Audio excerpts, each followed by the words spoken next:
ازيكم يا اصحابي يا حلوين، عاملين ايه؟ رب كلكم تكونوا بخير وباحسن حال. مبدئيا عذرا على صوتي اللي فيه برد. المهم، انا قفلت معاكم الفيديو على كده امبارح، هي بس الكيسه اللي هناك دي اللي فيها حاجات الكرنب وكده. تعالوا بس نطلع مع بعض الفراخ من التلاجة الاول. بصوا، المهم نصلي مع بعض بس الاول على الرسول. اللهم صل وسلم وبارك عليك حبيبي يا رسول الله. لو كنت اول مره بتشوفيني، انا بسمة ودي قناتي، خدي جوله فيها، بتمنى تعجبك. اوعي تنسي اللايك والشير والسبسكرايب، ويلا بينا نبدا على الفيديو. بصي الفراخ منزله ميتها ازاي. انا كنت شطفتها شطفه نظيفه جدا قبل ما انام، ولفيتها بالاسترتش كده وحطها في التلاجة. انا اول حاجه هعملها دلوقتي ان انا هسلق الفراخ نفسها. كنت غاسله دوت من امبارح وسايباه كده. فطرنا وظبطنا حالنا وزي الفل.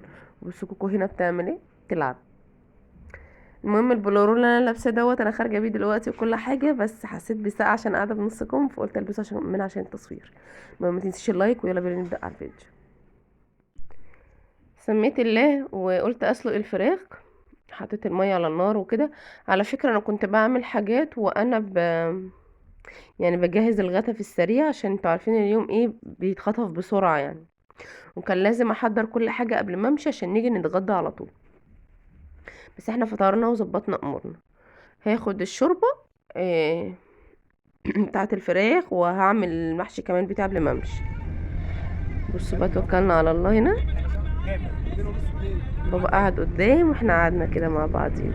بصي لولو، البلورو الصوف ده حلو قوي بيدفي، وانا لابسه فستان صوف رصاصي كمان من تحت. بصوا الامطار او الشتا، اسكندريه احنا بنقول شتا مش مطر. حبيت اوريلكم السحابه والسما عامله ازاي مليانه ميه.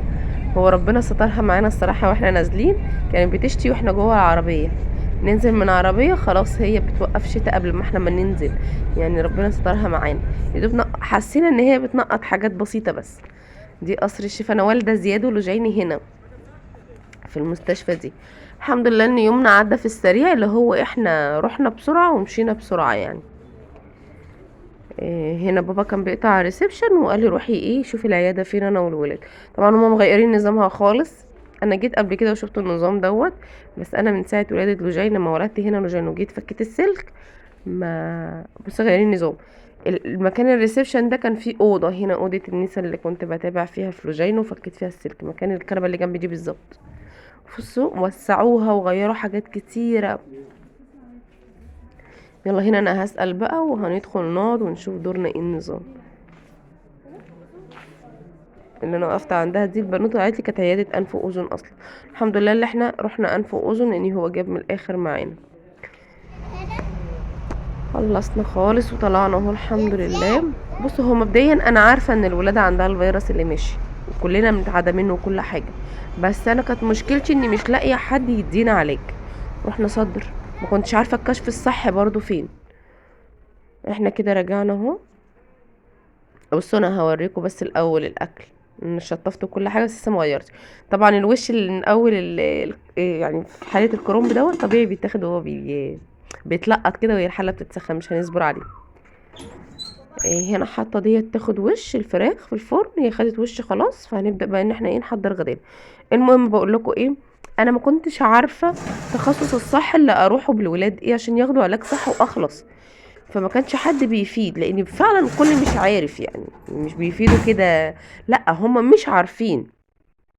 والاحسن ان ما حدش ما يفتيش يعني، فاهمين قصدي؟ عشان احنا في الفتش ملناش حل، كل واحد بيدي التجربه بتاعته، مش مهم تنفع مع غيره ولا لا. مش مهم الكام صباع اللي وقعوا دول، انتوا عارفين انا ايدي في الرخامه على طول يعني. اللي على الوش دول بقى الغامقين دول مش محروقين، ده الصوابع اللي هي الكرنب اللي هو لونه اخضر، اللي انا حشيته معاكم في الطبقه الاولانيه تحت. بس كده احنا هنروح نتغدى ونيجي. المهم زي ما بقول لكم انا رحت مستشفيات صدر، رحت عيادات خاصه، رحت عيادات بره. رحت مستشفيات حكومي. رحت كل حاجه. ادويه كتير قوي. بصوا الادويه دي كيسه للزيت وكيسه للوجين. محدش اداني العلاج الصح، ويا رب يا رب يكون حتى العلاج اللي انا جبته ده بأمل في ربنا يكون هو الصح.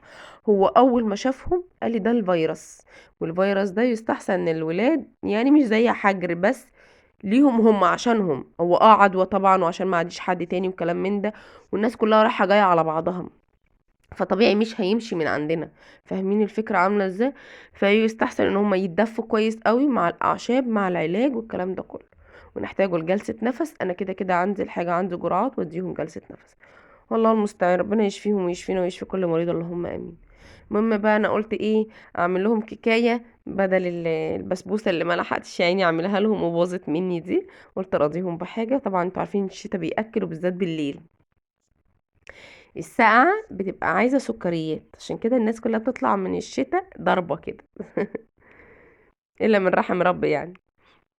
المهم ان انا عملت لهم كيكه كده، بصوا وهي سخنه، هما مش صابرين عليها، شموا الريحه وحماية يجي كمان شم الريحه وهي سخنه كده في بدايتها. المهم ان انا مش عايزه اطول معاكم فيديو وروتين وترويق وكلام من ده، هقفل معاكم الفيديو هنا. اوعي تنسي اللايك والشير والسبسكرايب، ولا اله الا الله محمد رسول الله.